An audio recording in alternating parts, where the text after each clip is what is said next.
Hey guys, how's it going? Hope you're doing well. My name is Crown, and today I'm going to read you some very interesting stories that I hope that you're gonna love. And now, without further ado, let's go!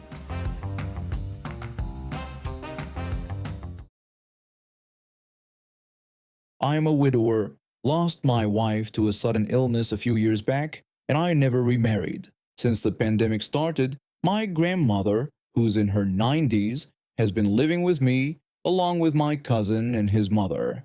My cousin has special needs and a compromised immune system, and my grandmother's age makes her vulnerable too. They're great housemates. They help around the house and even chip in on bills when they can. Because of their health situations, I'm extra careful when I go out.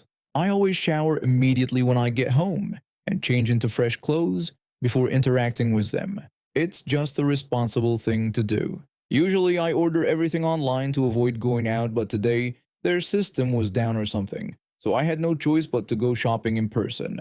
We needed groceries and some special diet items for one of my housemates. So I drove to the store, grabbed a cart, and started shopping. Everything was normal for about 20 minutes. Then I heard someone snapping their fingers behind me. I ignored it because obviously I don't work there. I was wearing jeans and a black shirt with some band logo on it. No uniform, no name tag, nothing that would suggest I'm an employee. The finger snapping continued, getting more aggressive. Then suddenly someone was yelling right in my ear, demanding to know if I was going to help her or not. I jumped and spun around, startled, and asked what the hell was going on.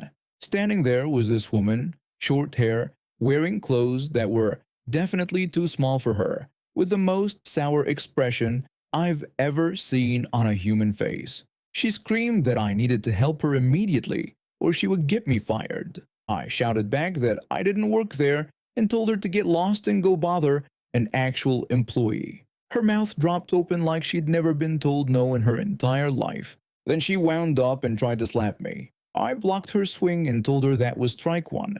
She tried again. I blocked it again and warned her that was strike two, and if she tried one more time, I would slap her back. She yelled that she was going to get me fired and walked off toward the front of the store. When she walked away, I called after her not to let the doorknob hit her on the way out. I saw her shoulders jerk like she'd been physically hit, but she kept walking. I went back to my shopping, though I was pretty annoyed at this point. I just wanted to finish up and get home to my family. A few minutes later, one of the actual employees came over to me and asked what all that yelling was about. I told her the whole story. She was trying not to smile when I got to the part about the doorknob comment, and apologized that I had to deal with someone like that, saying they get people like her sometimes. We were chatting while I continued shopping, and she was helping me calm down when we heard that familiar, awful voice again. The woman was walking toward us with a manager in tow, pointing at me like I was some kind of criminal. She told the manager that I was the one who wouldn't help her and had threatened her when she asked for help, demanding that I be fired immediately. The manager looked confused and explained that I didn't work there, so he couldn't fire customers. She screamed that yes, I did work there and demanded he fire me right now or she would file a complaint with corporate. The manager told her she was welcome to do that, but repeated that I didn't work there. That's when she completely lost it. Her face turned purple and she charged straight at me. This time she managed to connect with a slap across my face. Now I'm generally opposed to hitting women, but pure defensive instinct kicked in. I slapped her back hard enough that she spun around and hit the floor. Store security showed up almost immediately and grabbed me, thinking I was the aggressor. The woman got up off the floor and started screaming about assault, demanding they call the police. She kept trying to get at me for more hits, while security held us both back. Meanwhile, the employee I've been talking to was explaining everything to the manager. Turns out she'd heard the commotion from 2 aisles away and had seen the woman try to slap me the second time, plus heard my warning to her. When the police arrived, the woman went into a profanity-laced rant about how I needed to be fired and arrested, and how she was going to sue everyone and live off the settlement money. One officer walked me aside while she continued ranting and asked me to explain what had happened. I told him everything from the beginning and mentioned that the security cameras would back up my story. While one officer listened to her version of events, Another went to check the footage. When he came back, he had handcuffs out.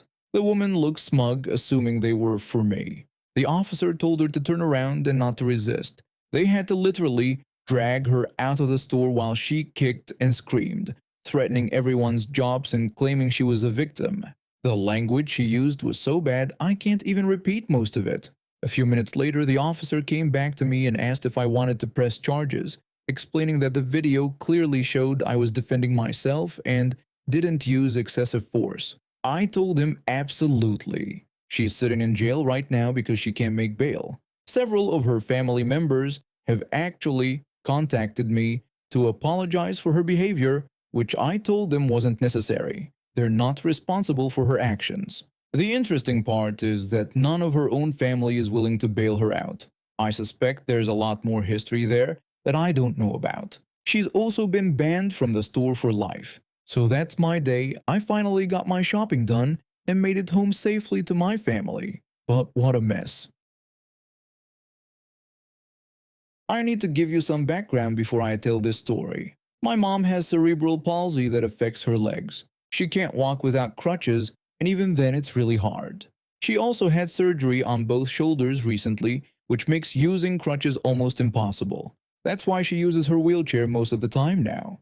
The thing is, she still has some feeling in her legs, so she can drive. She just can't walk around. This happened about a year ago on one of the hottest days of summer. The air was so thick you could barely breathe. Mom and I had to pick up some things from Walmart and she was driving since I don't have my license yet. The parking lot was absolutely packed. Cars everywhere, people walking around looking frustrated, the whole deal. Since Mom needs her wheelchair, we had to find a handicap spot. We drove around that parking lot for what felt like forever. Up one row, down another, circling back around. Every single handicap spot was taken. I was starting to get worried because I could see Mom getting tired just from driving around in the heat. Finally, we spotted one. There was a handicap spot opening up near the front of the store. Mom started pulling in slowly, like she always does. We were maybe a quarter of the way into the spot when this woman came out of nowhere and literally dove into the space. She stood right there in front of our car with her arms crossed, blocking us from going any further. This woman looked exactly like what you'd picture when someone says, Karen. She had that short, choppy haircut that screams, I demand to speak to your manager. Her purse was huge and she had it positioned on her shoulder like it was some kind of weapon. She planted herself in that spot and gave us the nastiest look I've ever seen. Karen started yelling at us about how we couldn't have the spot. She said her mother needed it and called us lazy jerks who should just get a normal spot and walk like everyone else. I felt my blood boiling. This woman had no idea what she was talking about. My mom works harder than most people I know. She gets up every day and does everything she can for our family, even when her legs are giving her trouble. She hates that she can't walk like she used to. She hates needing help. And here's this stranger calling her lazy. My mom yelled back that she needed the spot because she was in a wheelchair. She told Karen that she tried her hardest to do everything she could for our family. The woman looked shocked, like nobody had ever talked back to her before. She actually took a step backward, but then she recovered and got even angrier. Karen screamed that my mom could walk because she saw her driving. My mom shouted back that she really couldn't walk. Mom tried to pull forward a little since the woman had stepped back, but then Karen started screaming that we were trying to hit her. She was being so dramatic, throwing her hands around and making a huge scene. People were starting to stare. I could see Mom was getting upset. Her hands were shaking on the steering wheel, and I thought she might start crying. She hates confrontation, and she especially hates when people make assumptions about her disability. Finally, she just gave up. She backed out of the spot and we drove to the very back of the parking lot. The only spot we could find was wedged between two huge trucks. When we parked, there wasn't enough room to get the wheelchair out. Mom was stuck in the car and I was furious. I started walking back toward that woman, ready to give her a piece of my mind. But when I was walking, something clicked. I realized that getting angry wouldn't help anything. I needed to be smart about this. By the time I reached Karen, I had calmed down completely. She saw me coming and rolled her eyes. I looked over at her mother, who appeared to be in her 50s or 60s. She was walking around just fine, checking out cars in the parking lot. Her mother smiled at me when she noticed me looking, and I smiled back. Then I turned to Karen and spoke in the politest voice I could manage. I apologized for my mother's behavior, explaining that she just gets upset when entitled people steal her handicap spot that she desperately needs. I watched Karen's face change. At first she looked pleased that I was apologizing, but then the rest of my words sank in. Her expression shifted to shock and then disgust when she realized I was calling her out in front of her mother. I added that my mom was stuck in the car because I couldn't get the wheelchair to fit between the cars. That's when Karen's mother heard what I said. The older woman's face went from confused to angry in about 2 seconds. She started demanding to know what was wrong with Karen for taking a parking spot from someone who actually needed it. Karen tried to explain herself, saying she thought she was helping her mother. Karen's mother got even more upset. She told Karen that she was embarrassed to be her mother and that she couldn't believe she raised someone who would do something so selfish. Other people in the parking lot were stopping to watch now. The older woman kept going, getting louder and more upset. She told Karen that this wasn't helping at all, that she could walk just fine, and asked what was wrong with her. Karen tried to calm her mother down, pleading with her to stop making a scene. Karen's mother wasn't having it. She told Karen that she didn't raise her to be so inconsiderate and that she needed to apologize to us immediately. I started walking back to our car, but I could still hear the argument behind me. Karen's mother was really laying into her, talking about how disappointed she was and how wrong this whole situation was. When I got back to the car, Mom was sitting there, looking defeated. I told her what happened and her whole face lit up. She couldn't believe that Karen's own mother had stood up for us. We sat there for a few minutes, watching Karen get lectured in the distance. Eventually, Karen came walking over to our car with her head down. Her mother was right behind her, making sure she actually apologized. Karen mumbled an apology, saying she was sorry about the parking spot and that she didn't realize we actually needed it. My mom just nodded. She didn't say anything back because she was still upset, but I could tell she appreciated the apology. Karen's mother also apologized to us, saying she was so sorry about her daughter's behavior and that it was absolutely unacceptable. After they walked away, Karen's mother made her daughter move their car so we could have the handicap spot. We watched them walk all the way to the back of the parking lot where we had been parked. I have to admit, it felt pretty good seeing Karen have to make that long walk in the heat. I work construction and got my own company truck. It's nothing fancy, just a basic work truck with the company logo on the side. The front seats stay pretty clean since that's where I spend most of my time driving between job sites, but the back is a completely different story. After a long day of running around to different sites, grabbing lunch on the go, and dealing with equipment, the back of the truck becomes this collection point for everything. Water bottles, fast food wrappers, energy drink cans, parts packaging, it all just gets tossed back there because you're focused on getting to the next job. My company has a contract with a local detailer who comes by every 2 weeks to wash and vacuum all the company trucks. They do a great job keeping our fleet looking professional, but we're supposed to clear out any large trash beforehand so they don't have to deal with it. Usually I just swing by the shop and dump everything in the dumpster there before the detailer shows up. So this particular day I had just wrapped up a service call on the south side of town. It was around noon and I was getting ready to take my lunch break. I decided to stop at this gas station near downtown Austin to fill up before heading to get some tacos from this place I've been wanting to try. When I'm standing there pumping gas, I look into the back of my truck and notice this cardboard box sitting in the tailgate. It was from some equipment I'd installed that morning about the size of a shoebox.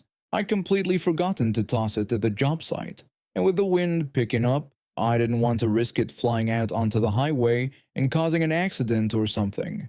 The box wasn't huge or anything, so I grabbed it, broke it down flat like you're supposed to do with cardboard, and walked over to the trash can next to the gas pump.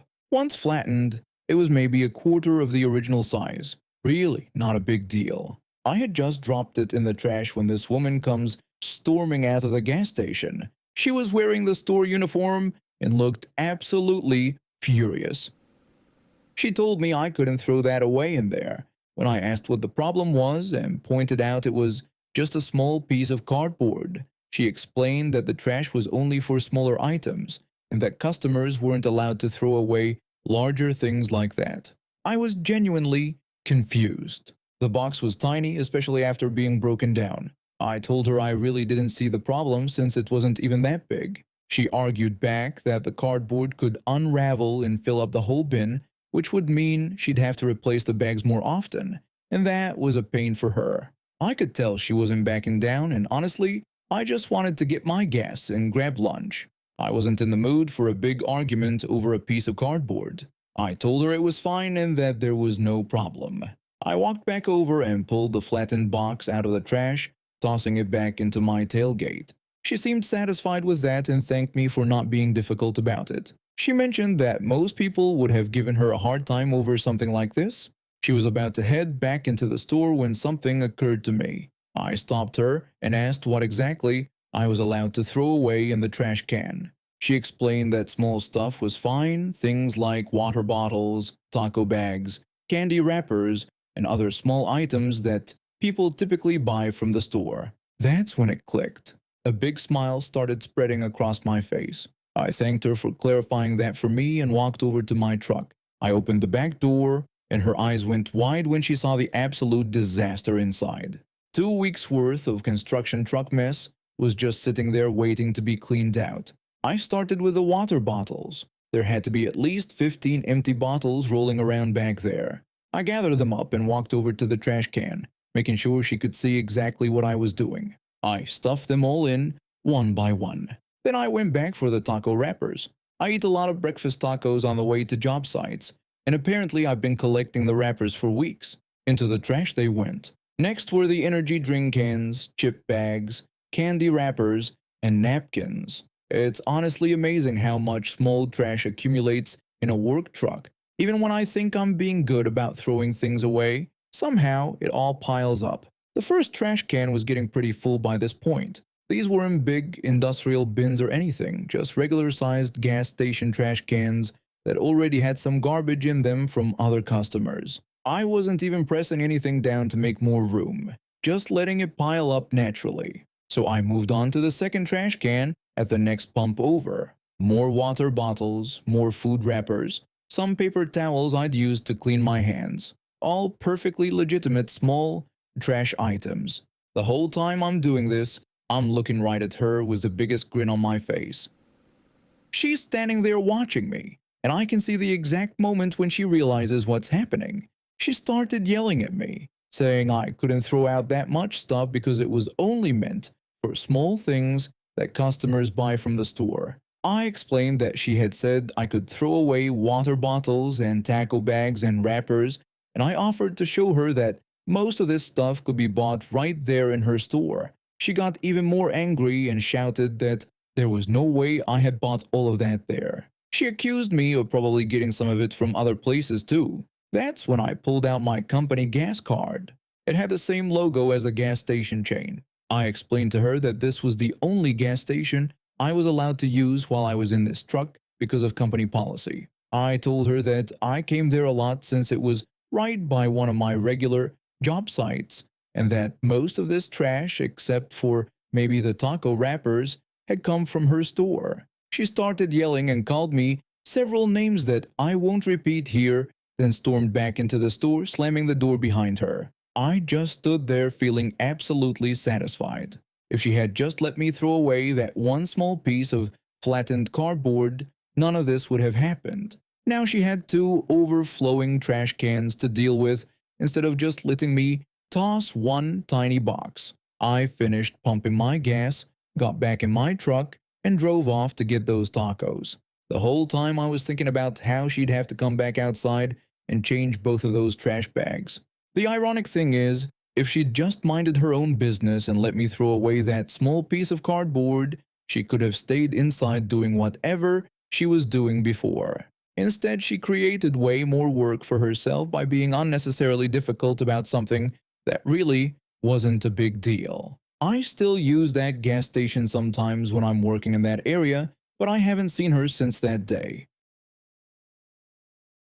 And now we have reached the end of today's stories. Thank you for watching, and see you next time.